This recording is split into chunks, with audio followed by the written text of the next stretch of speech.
PALAM, projet d'alphabétisation de lutte contre la pauvreté dans sa deuxième phase, va intervenir sur 121 villages de la région de Fatick pendant 5 ans. Le PALAM 2, appuyé par la Banque islamique de développement et l'État du Sénégal à hauteur de 2 milliards de francs CFA, veut rendre autonome la femme, les jeunes à travers des formations et des appuis financiers. Il a fait l'objet d'un CRD élargi à la gouvernance de Fatick. Le contenu de la phase 2 du PALAM est identique à celui que nous avons déroulé lors de la phase pilote au niveau des régions de Diourbel et de Kaffrine. C'est un programme d'alphabétisation et d'apprentissage des métiers pour la réduction de la pauvreté qui met l'accent sur l'éducation et la formation.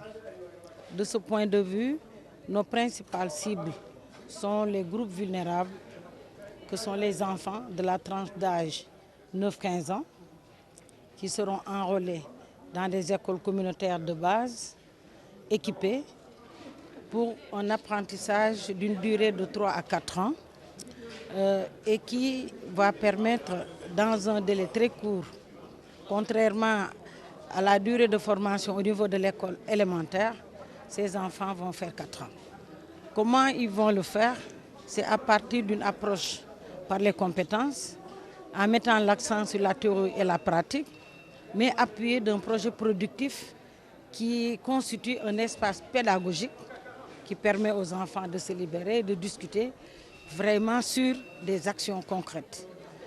C'est également un espace d'insertion socio-économique. Les enfants âgés qui ne pourront pas poursuivre la passerelle académique, on va donc penser à la passerelle insertion socio-économique en leur apprenant ou renforçant les notions en apprentissage des métiers qu'ils avaient déjà acquis lors de leur passage dans les écoles communautaires de base. L'administration locale, représentée par la plus haute autorité, en l'occurrence le gouverneur de la région, s'est réjoui des résultats du PALAM 1. Madame Seynabou Gueye engage ses services à accompagner le PALAM 2. C'est un défi.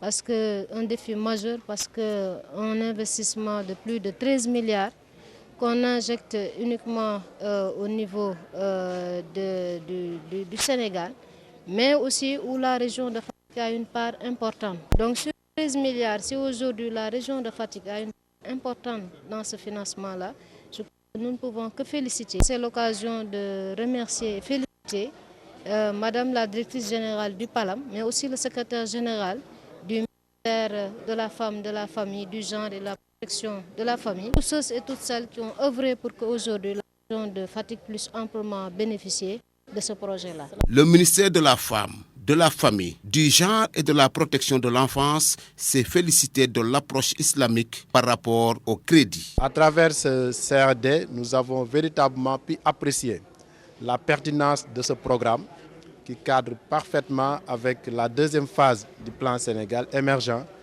mais aussi et surtout avec les programmes phares et les priorités du ministère de la Femme, de la Famille, du Genre et de la Protection de l'Enfant, surtout en ses composantes protection des enfants et des jeunes et autonomisation des femmes.